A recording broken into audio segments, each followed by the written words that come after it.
It's an honor and privilege to introduce a true legend, Mr. Harsh Mariwala, Chairman of Marico Limited. He built one of India's topmost FMCG company with operations spanning in 25 countries globally, with iconic brands like Parachute, Saffola and Setweight, loved by generation and almost used by almost all of us sitting in the room. Our keynote speaker transformed his family business into a global powerhouse, touching millions daily. Beyond business, he champions entrepreneurship and mental health through his foundations like Marico Innovation and Ascent. Our esteemed speaker is also the co-author of a very acclaimed book, Harsh Realities, with renowned management guru, Mr. Ramcharan. He is also present on social media, sharing his thoughts on entrepreneurship, leadership, and personal development. Ladies and gentlemen, please join me in welcoming a pioneer, an innovator, an icon, and philanthropist, Mr. Harsh Mariwala. Good morning to all of you. Good morning. So happy to be here on a Sunday morning, early morning. And I said I'll deviate from the dress code, not wear a jacket. So I'm a very informal person. So in our office also we have an informal kind of culture where people can come dressed in jeans, t-shirt every day.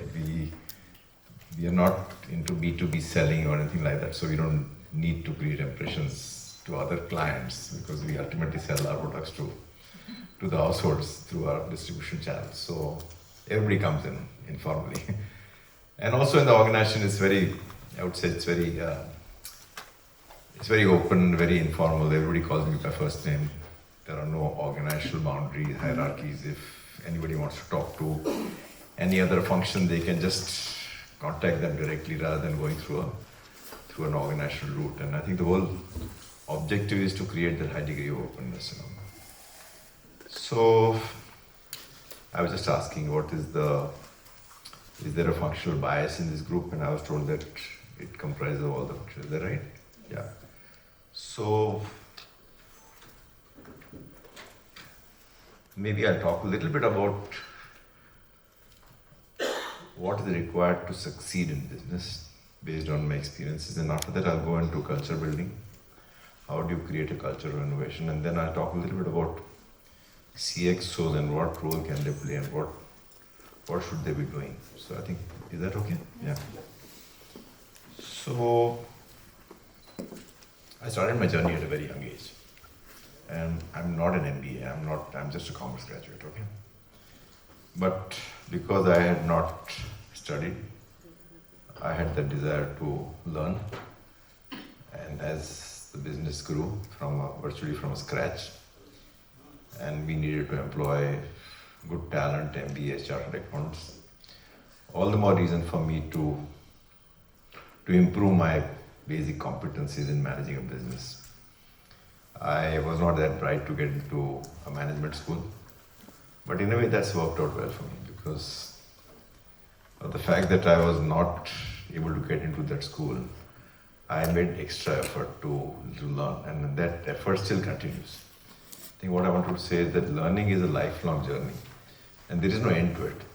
Whether you are doing a role or not doing a role, if you stop learning, then you become a fossil. So it's very important that you go on learning. And in the initial phases, I started learning from my own people who were working for me, and I still do that.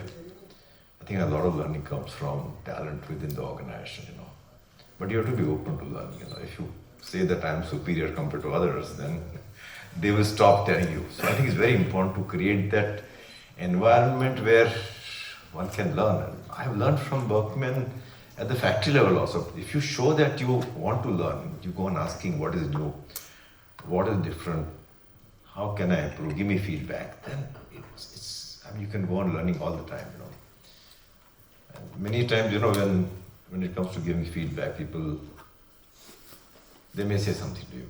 And I think there is a way of giving feedback and there is a way of accepting feedback.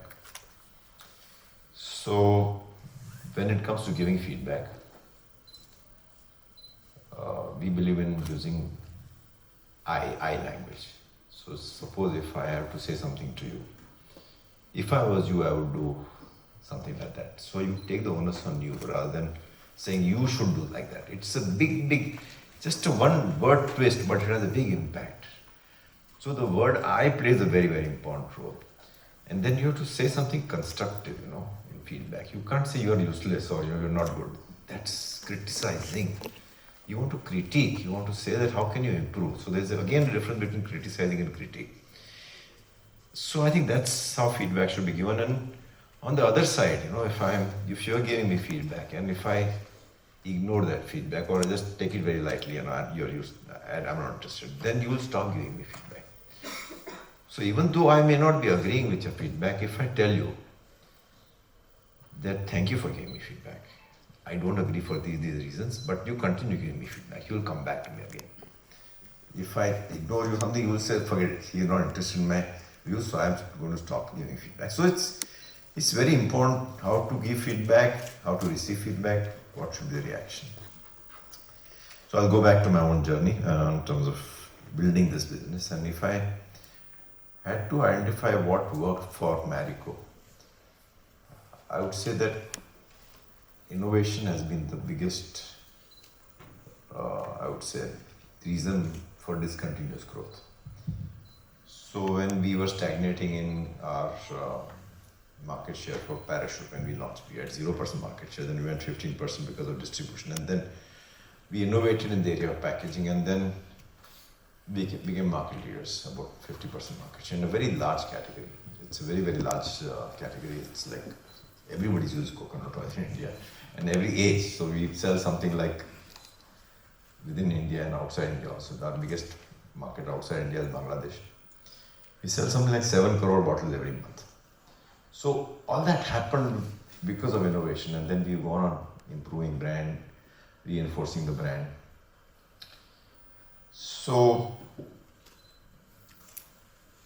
the other area is where you pioneer a certain sector. For example, edible oil segment, we have pioneered the health premium edible oils under brand name Saffola, and we've kept it at that. So brand like Revive, Medicare, which we acquired. So wherever we've innovated or pioneered, we've seen a discontinuous impact on our business. And if I look at the market share of all our products in wherever we are present, in that particular segment, we are market leaders. So even in a shampoo, we are only present in, say, anti-lice shampoo, which is a small segment, but we are clear market leaders. So when you are a market leader in any segment, the impact because of economies of scale, because of ad spends compared to what you are getting in terms of your sales is much better compared to all your competitors, and you get economies of scale. And then when a new competitor comes in, which could be a threat to you, the biggest impact is felt by the weaker brands, and not the stronger brands get least impacted. That's what we have seen. Or when it comes to leveraging with the trade, because you are a market leader, all the new channels also, whether it's a chemist or whether it's e-commerce or whether it's a Q-com, they have to have your brand because it's demanded by so many people. So huge leverage in terms of in the marketplace, in terms of cost structure, in terms of pricing power. If there is inflation, you can take the first price increase, and I think that has a discontinuous impact on your financial returns. So I've always believed that we should do something where we are leading, and that's what our journey has shown over a period of time. So, many people ask me what should I be doing, and again, depending on the segment you are in, you have to find a differentiator. In our case, it was market leadership, it was innovation, it was pioneering initiatives. In some cases, it could be technology. In some cases, if you're a service industry, some discontinuous impact on your service or some other, you need to identify what will differentiate you in the marketplace and work on it. If you have a me-too product, it will be very difficult for you to succeed if you are a late entrant. Because what are you doing? You are giving something to the final customer or consumer without any differentiator. And why would that person shift? Okay, you can use pricing as a power, but it's a matter of time other players will copy you on pricing. Pricing advantage is not sustainable unless you have it is backed up by a change in your cost structure, where your cost structure is fundamentally different than your competitors. If that is the case, then and if it is difficult to copy that cost structure, then you can use pricing as a way to gain market share or to improve your financials. So I think that's what I believe, that's how one creates a right to win, and then one has to go on doing innovation on a perpetual basis. You can't say I've innovated once for a certain brand and I'm made, because it's a matter of time others copy. So any good initiatives in the marketplace are bound to be copied. So don't you always be 2 steps ahead of others in the area of whatever you're doing. There has to be continuous thrust on innovation, and I think that's where the role of top management comes in. So in my first 15 years or so, I was mainly Bombay Oil Industries, which was a company which was a family managed company with different businesses, and I was able to advocate within the family to take this consumer products business into a different entity, because it requires a different culture, a consumer products business, and every business requires a different culture, and culture has to be tied into your strategy and your sources of competitive advantage. Culture is not a standalone. They say culture is, I think you can eat strategy for breakfast and things like that, but I think culture and strategy go hand in hand. So you need to decide what is the culture you require to succeed in your strategy. And I think that's when Marico was formed. I got an opportunity of defining the culture. It was based on my own internal beliefs in terms of how the company should be managed, what should the culture, what should be the values, and this happened in 1991. And I wrote down my thoughts, 15-20 random pages in terms of what should be the leadership style in the organization. I for one believe in participative leadership style where you involve people. Sometimes there is a feeling that it can lead to some delay because of consensus building, but for key organizational initiative, consensus building is very critical, because you don't want a situation in an area which are very critical to the organization where the top management or the top and middle management doesn't buy into that. They have to buy in fully into that, because then only they will be able to take it forward. If I finalize the values where some of my CXOs or middle management is not feeling a part of it, they will say these are MD's values or these are owners' values, and they will just not take effort, because ultimately values, culture has a strong top-down kind of impact. And if some leadership in the middle and top doesn't take it seriously, you will not be able to create a strong culture. So after writing those values, about 20-30 pages at that time, I shared that with my team. I didn't have any clue in terms of culture building, how to build a culture. So it was just exploration, and then it got a very good positive feedback from my team. And they felt that I'm talking of 30 years back, more than 30 years back, that a promoter who's thinking like this, I think is good. So we spent something like 8 or 10 full days in that values. And I think what it did was it got better structured. I had also some blind spots in terms of what should be included, what it got changed, rectified. And at the end of that 6 to 8 months of deliberations, we had a value document which had values described under the three different heads: people, products, and profits. And then we said that what next? Because this is only me and my team, immediate team, 7-8 people. How do we take it further? So we went to a management consultant and we said, how do we change the values into culture? And that's a big journey for any organization. So we involved CXOs at a function like this, and one level lower, about 30-40 of them. And we said that these are the values started by me, improved by me and my team, and now we want your involvement. So it's not a top-down initiative. We want you to discuss these values in small groups of 6-7 each, and come back to us and make a presentation where you agree, where you don't agree.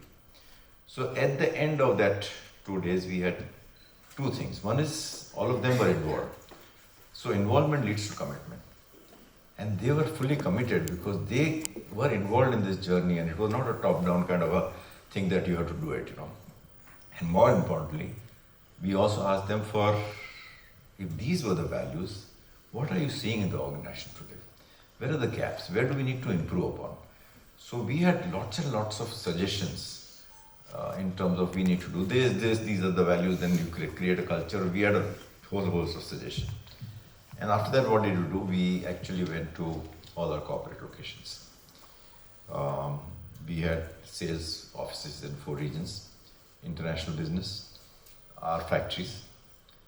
I went personally to each and every location and talked about these values and why values are very, very critical. And again, involved them in terms of small groups, making a presentation. So one full day spent in something like 14 locations each. And talking about the values and, again, identifying where are the gaps.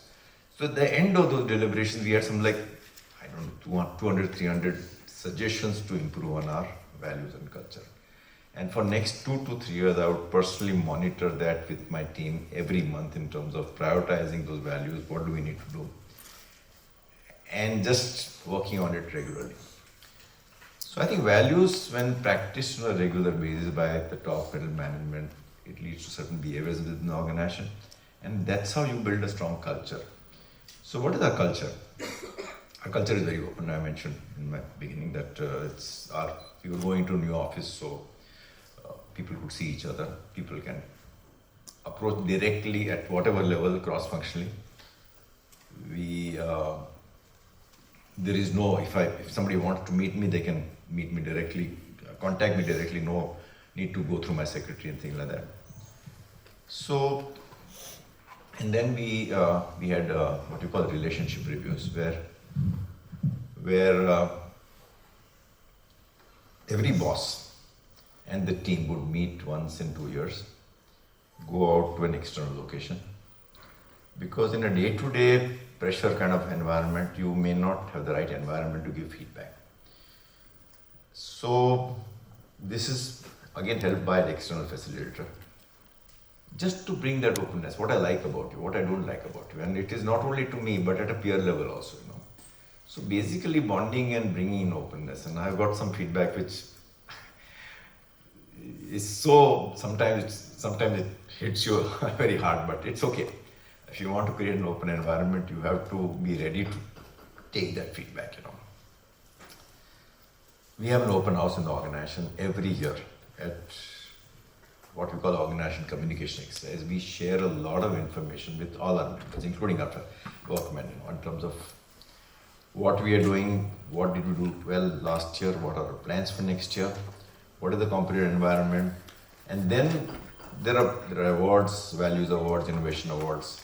We have an open house, which is 1 to 1.5 hours, where you have an option of asking questions openly to the management, or if you don't want to reveal your identity, you have some tricky questions, you can write down and put it in a box without giving your name, and we'll address it. So basically, you're overcoming the resistance to ask some awkward questions, and the management team has to answer. In the first few years, we used to get questions more about this facility not there, this pay, compensation. Now, most questions are about the strategy. What are we doing in the organization to win in the marketplace, things like that. So I think then when you tackle openness from different angles, you create an open culture. The other thing is, we said openness has to be combined with trust.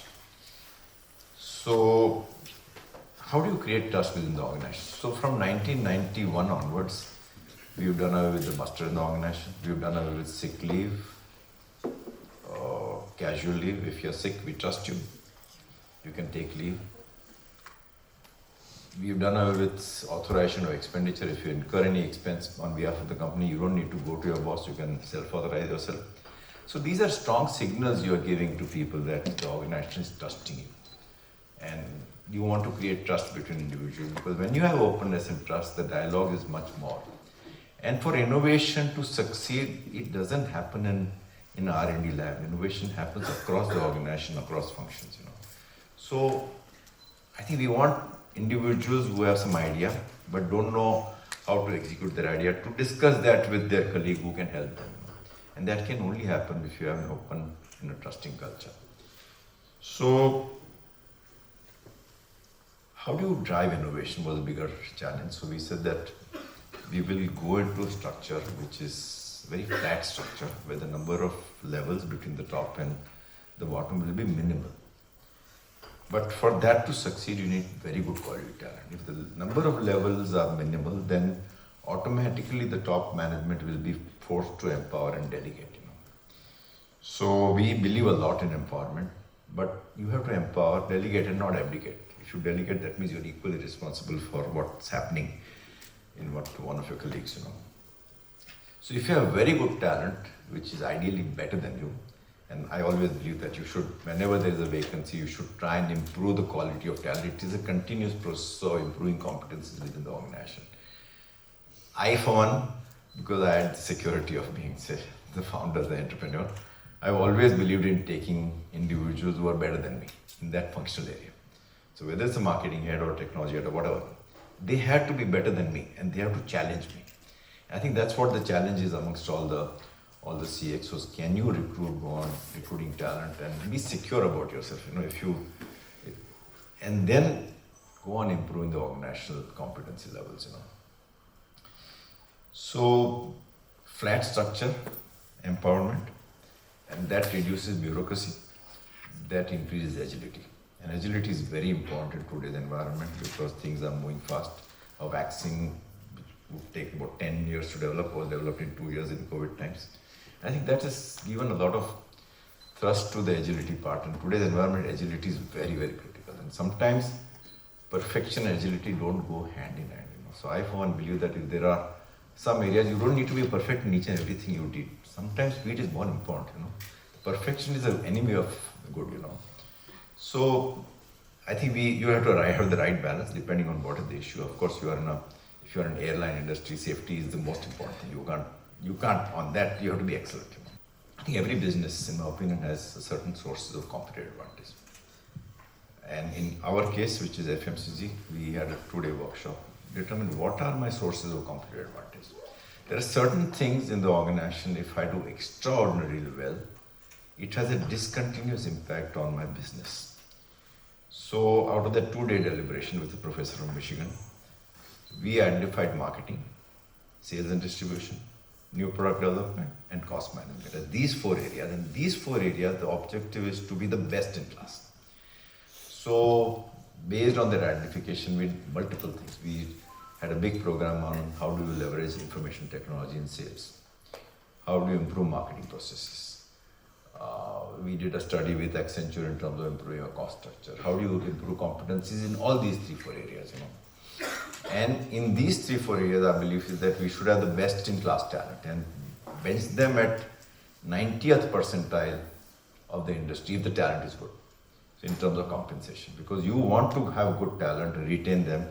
Of course, there is an internal opposition that how come you are giving some preferred treatments to these 3-4 functions, but one has to realize that these are the functions which are creating maximum value for the organization.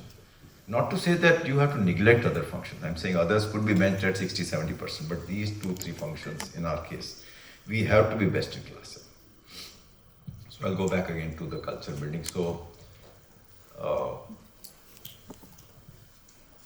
we have the biggest deterrent to innovation is the fear of failure. And I've seen that mainly amongst the young youth, especially MBAs who have passed out from management schools, good management schools, they don't want to take a risk because they don't want a failure in their biodata. I did something and I failed. You have to give them assurance that, okay, it's okay to fail. I've had multiple failures. If I list down, it'll be like many, 20, 30, maybe 100, I don't know. So, but if I'm always scared of failing, I will stop taking risks. So you have to encourage risk taking. It's okay to fail. If the stakes are very high, then you can always prototype that, on a small scale. For example, in our case, the stakes in launching new products is very high because if you have to launch something nationally, you have to advertise on a national television, press, and that requires budget of 25-30 crores just for launch. But if you prototype that in one town, you can do localized marketing and reduce the risk to 1/10, 1/20th of the risk. And then define action standards. If define action standards, okay, if I achieve these action standards in the prototype markets, I will scale it up. And until I achieve those action standards, I will go on trying. So I'm not a big believer in market research. Sometimes market research is done just to protect your backside, which is not good at all. But you do market research for confirming some of your hypotheses. But don't try and get answers from market research. Ultimately, that can only come out of consumer insight. You have to do consumer insighting on your own, and I'm saying it's the most important way to get information about what's happening to the consumer. The whole world is changing. There are trends, especially in consumer products, which are global trends, whether it's vegan or whether it's natural or organic or immunity. These are trends which have got accelerated in COVID, but you have to go on tracking these trends. Now we've got a big discontinuity in our sector is D2C brands, which is a big discontinuity again. So I think the outside in and consumer insighting are more important to me than market research. So that's what we encourage individuals to do. Take risks. It's okay to fail, prototype, and then scale it up. And the role of top management is very crucial. If somebody is making a presentation to me, a brand manager, they will know definitely that I'll ask them, what is the innovation you plan for this brand in the next coming year? Innovation doesn't mean a new product or an extension of it. It means anything different you're doing. It could be a different way of advertising. It could be a different way of marketing or sales. So I think the key thing is to have top-down expectations and go down the line. That people, they would know that innovation is critical for the top management. They will go on evaluating. If I do something innovative, it'll put me in a better place in terms of the organization's rating of me. So I think it's very important to create that top-down expectation, to remove the fear of failure, to encourage people to experiment on a perpetual basis. And then we also have innovation awards. So innovation awards, which are internal awards, where we ask individuals to talk about what made that innovation happen. So we get on average about 15-20 entries every year, and out of that 5 or 6 entries are chosen. And most of these are teams. So you actually call them at the organizational communication exercise I told earlier, where everybody is there, and they explain that what is the innovation, and more importantly, how did that innovation happen. So again, you're reinforcing innovation from a different angle. And I, for one, believe that any values journey or any culture journey, you have to go on reinforcing that value on a perpetual basis. Then only you create a strong culture.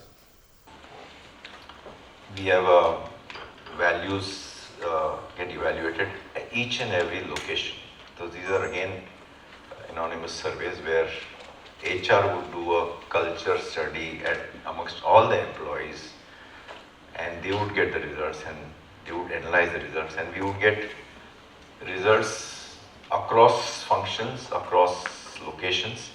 And if we find that a certain value or a few values are getting low score, then again HR will step in there, take some rectification steps and improve in that particular area or function. So I think you have to take it very, very serious, culture building. You just not one values. And I find that many times when I go to an organization and see the values pasted, and when I talk to people down the line, there is a lot of cynicism about those values, that these are there for the showing to others. But you don't want that cynicism to happen. You have to take it very, very seriously. It has to be led by the top, and the chief person plays the most important role. So I think these are some of my thoughts in the area of values and culture. I think let me talk a little bit of governance, and I don't need to talk a lot, but I think governance is very, very critical. And I think all of you as CXOs have to look at governance very, very seriously. We've seen many new age businesses getting hugely impacted because some shortcuts they took. I think your role is to stop taking the shortcuts, and look at highest levels of governance. If that happens, your ability to attract talent, your ability to retain talent will be much higher, including a board of directors, including your external investors if you are a publicly listed company. So I, for one, believe that You sow seeds of weak governance when you're small. And if you start taking shortcuts, it's very difficult to change that behavior of people in terms of not taking shortcuts. Let me just see whether I have covered whatever I had to. Okay, I'll talk a little bit about escape buttons. I find that when it comes to new organizational initiatives, you need to remove escape buttons. And I'll give you 2-3 examples. We saw an opportunity. Earlier we were present only in India. And we saw an opportunity to grow outside India. And I would ask my sales marketing heads to look at some other markets outside India. Invariably, because India is such a large country and such a big opportunity in India, they would not be able to spend that much time in a different country, which requires a different approach completely, because international business is very, very different than international Indian business.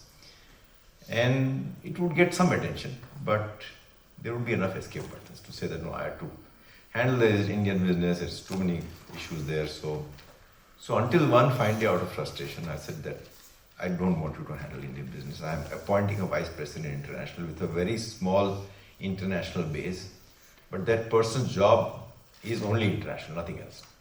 I think that really did the trick, because that person went to other countries, identified which markets there is potential, and briefed bankers in terms of acquisition opportunities, made organic entries in certain markets like Bangladesh and a few others.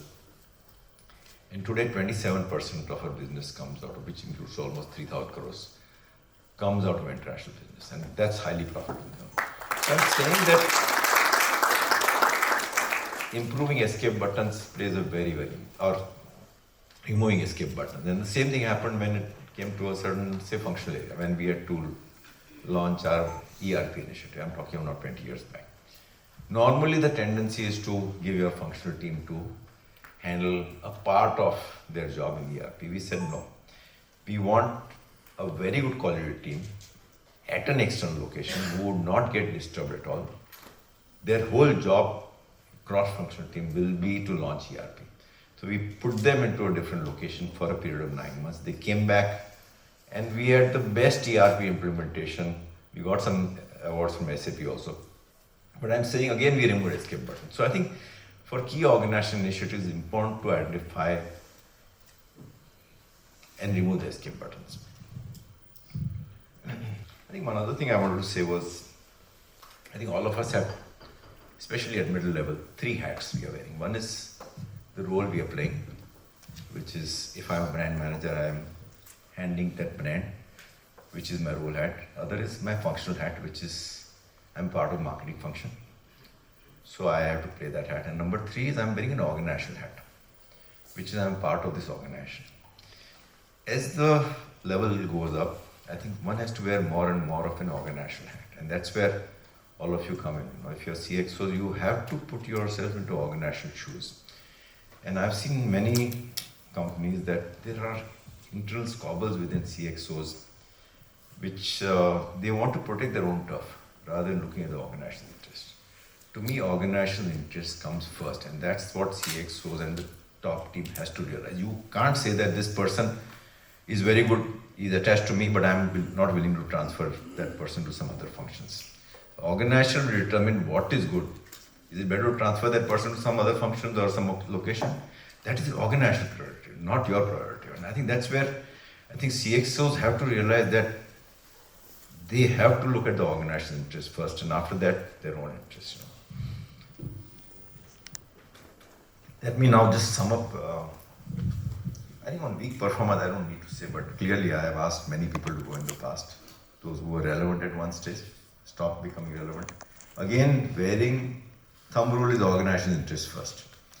Do it in a human manner. I'm not asking them to sack and put them on board, but do it give them a chance. But ultimately, if you think that that person is not good, especially at senior levels, it's better to dispense, because the organizational interest will get impacted if you have some employee who's very good in the past but not good now, and it will just demotivate the strong performers.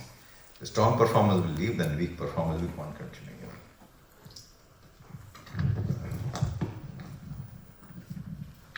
Let me end by saying what is the role of senior management. I think I'm a big believer in focus.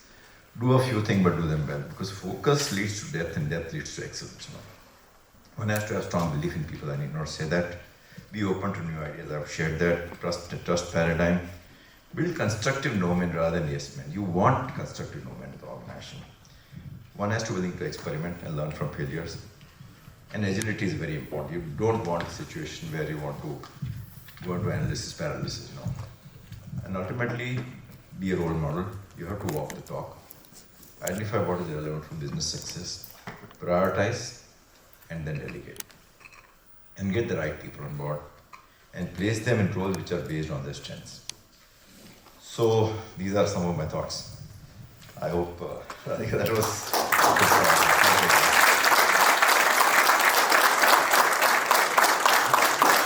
So I have a question.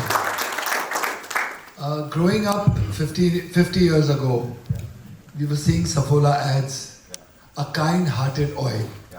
That was the tagline. I remember very well. And just yesterday on television, I saw the parachute oil. Somebody going to a shop and saying, I want coconut oil. And that guy gave some other oil and he said, no, I want 100% pure coconut oil. And then parachute was served. Well, when you say 100% pure, is it edible? It is edible, and if you see that it's written it's edible, we also get evaluated for. The food inspectors, they take their sample. But if you want organic, we also have organic, which is much less stronger smell of coconut. Yes. I have that organic coconut oil for edible for every night. 1 teaspoon apple, two Yes, tablespoons. the cold press oil which cold press. We have that. It's not distributed widely. You will get it on Amazon. Parachute cold press coconut oil, virgin coconut oil. Absolutely, absolutely. Sir, it was a pleasure.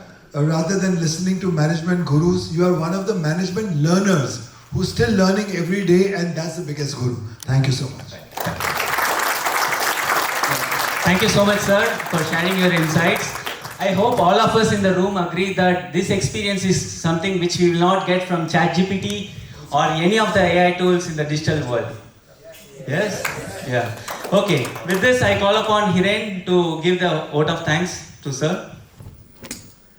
Dear leaders, it is my absolute pleasure to propose vote of thanks to our distinguished speaker today, Mr. Harsh Mariwala. Sir, your leadership talk was truly inspiring, and we are grateful for the valuable insights you have shared today. Your journey from leading Marico, not just in India, to a household name in India, but to Bangladesh and other international markets, to creating a successful entrepreneurial venture is a testament to your visionary leadership, culture of innovation, and perseverance. Your emphasis on importance of purpose, innovation, differentiation, open culture, lifelong learning, market leadership, feedback mechanism. These are, we deeply resonate with these concepts. The leadership motto, what you shared, the agile, adapt, and alert, is a valuable takeaway for all of us. Your thoughts on participative leadership, talent management, conversion of values to culture, and highest level of governance were particularly insightful. We appreciate the time you took to share your experiences on success as well as failure and harsh realities. Your passion, commitment, and excellence, humility are the qualities we admire and aspire to emulate. Once again, thank you, sir, for your inspiring leadership talk. We are honored to have had you with us today.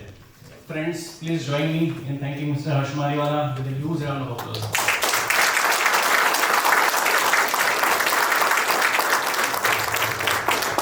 Now, as a small gesture of appreciation, I invite Coach Radhika to present a moment to Harsh sir for this memorable talk.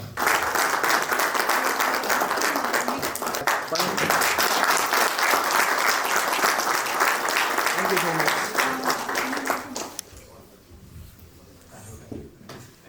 So, sir, thank you so much for gracing us. Yes. So I have been privileged to be working under his leadership back when I was completing my CA and I did my industrial training with Marico. This was in the year 2000 and 2001. So 12 months of my life I have invested with Marico. I would say it's one of the best institutes that I have it's not an institute, but it's an organization, but I'm sure all of them who work there have always wanted to be there, and the culture that he spoke about is something I have resonated, I have experienced, and I always wanted to be part of the group. But nevertheless, life takes its own journey. So today we are here, and it's really like a dream come true for me personally, that where I have seen you sitting in the chairman's office or the director's office, and seeing you every day come on time, leave on time, and creating a culture, organization of culture and innovation and value, and with highest level of governance. I think it's my privilege to have you here, and as an honor for you, we have got the book and your harsh realities with for each one of them. I'd just like to take some pictures. Can we just show round? 1 second.